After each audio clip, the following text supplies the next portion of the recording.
In Greek mythology, Thetis was one of the 50 Nereids, sea nymphs born to Nereus, the old man of the sea and the oceanid Doris.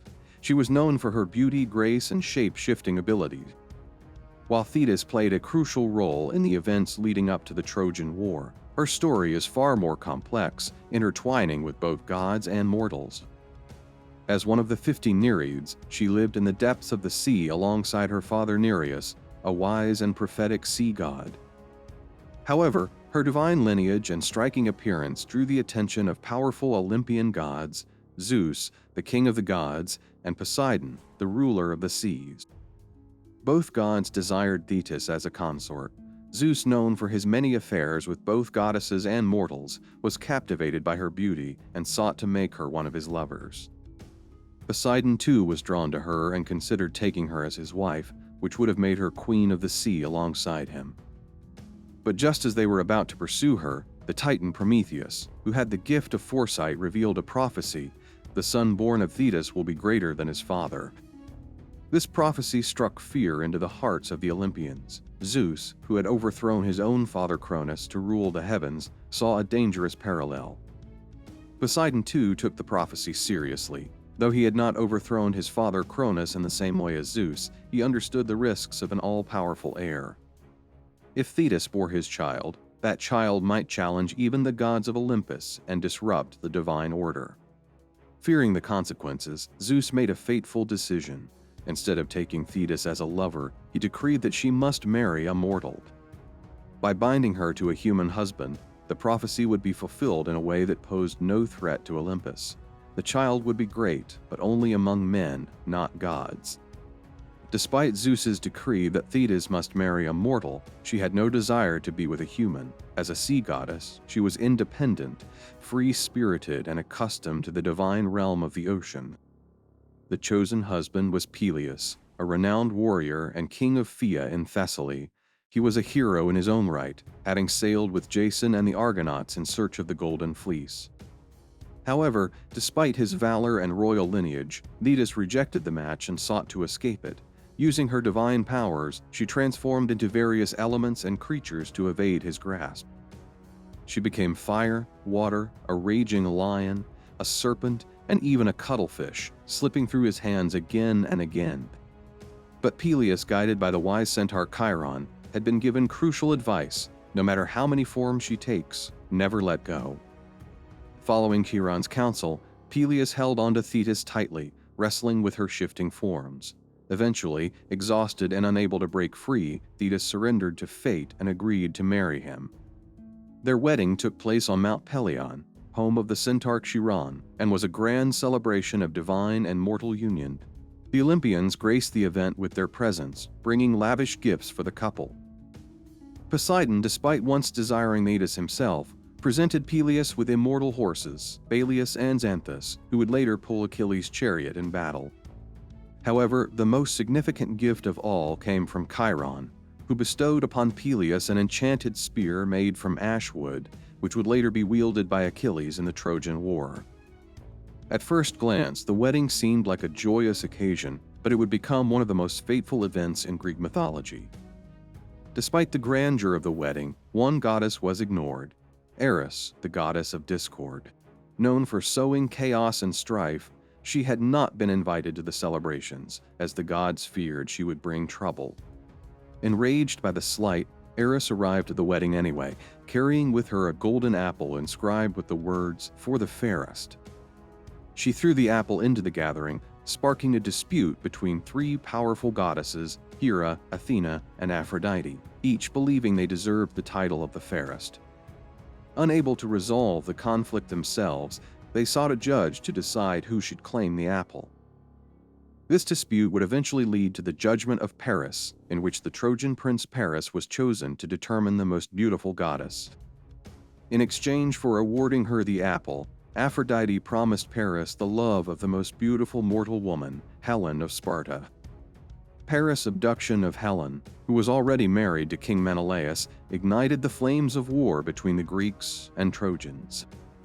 After her reluctant marriage to Peleus, Thetis gave birth to a son, Achilles. From the moment of his birth, it was clear that Achilles was no ordinary child. However, Despite his extraordinary potential, he was still mortal, and Thetis could not bear the thought of her son being vulnerable to death. Determined to protect him, she sought ways to make Achilles immortal. Different versions of the myth describe how she attempted to do this, but all share the common theme of Thetis' desperate efforts to shield her son from fate.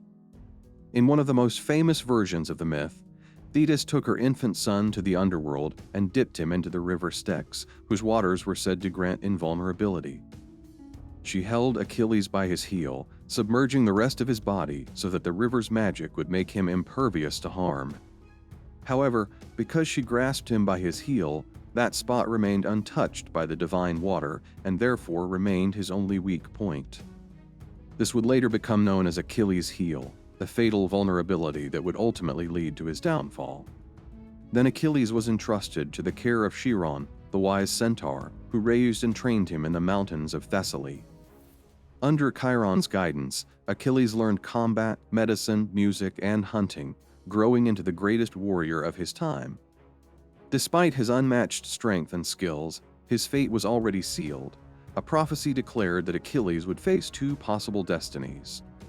He could live a long, peaceful life, but he would be forgotten by history, or could die young in battle, but his name would be remembered forever. When the Trojan War broke out, she foresaw that her son's fate was inextricably tied to the conflict. Though she tried to keep him away from battle, the will of the gods and fate itself would ultimately draw him into the war.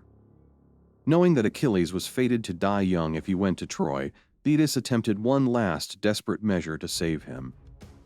She disguised him as a girl and sent him to the court of King Lycomedes on the island of Skyros. There he lived among the king's daughters, dressed in women's clothing. For a time, it seemed that Thetis had succeeded in keeping Achilles hidden. However, the Greek army was gathering, and a prophecy had declared that Troy could not be conquered without Achilles. Odysseus, the clever king of Ithaca, was sent to find him. To reveal Achilles' true identity, Odysseus devised a trick. He disguised himself as a merchant and laid out various goods before the women of Lycomedes' court: jewelry, fine clothing, and among them, a set of weapons and armor. When an alarm was sounded signaling an enemy attack, the women shrieked in fear and fled. But Achilles instinctively grabbed the weapons, revealing himself as a warrior. With his identity exposed, he had no choice but to join the Greek forces. At the beginning of the war, Achilles, though the mightiest warrior, was dishonored by Agamemnon, the leader of the Greek forces. Agamemnon had taken prizes, a woman Achilles considered his prize, leading to a bitter conflict between the two men. In his anger, Achilles refused to fight, withdrawing from the battlefield. Seeing her son's distress, Thetis went to Zeus on Mount Olympus and begged him to punish the Greeks for dishonoring Achilles. She pleaded, "Grant the Trojans victory, so the Greeks may learn how much they need my son." Zeus, though reluctant to anger Hera, agreed. He sent dreams and signs to favor the Trojans, tipping the scales of battle.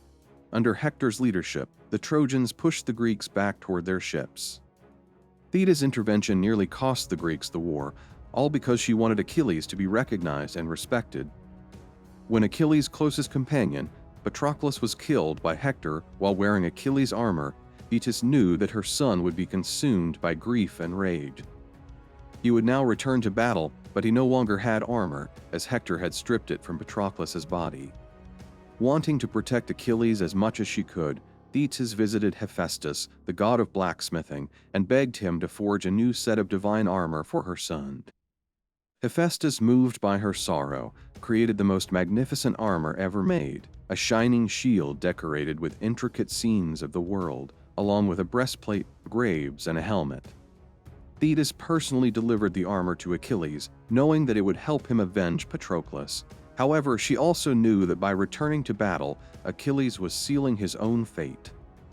Achilles re-entered the war with fury, slaughtering countless Trojans and ultimately killing Hector in single combat. However, as Thetis had always feared, his doom was inevitable. Soon after Hector's death, Achilles was slain by Paris, who shot an arrow guided by Apollo into his only weak spot, his heel. Thetis mourned deeply for her son. Some myths say she emerged from the sea with her fellow Nereids to grieve over his body, wailing for the loss of her child. Even in death, Thetis did not abandon her son. Some myths suggest that she took Achilles' spirit to the White Island, a paradise at the edge of the world, where he would live on as an immortal hero.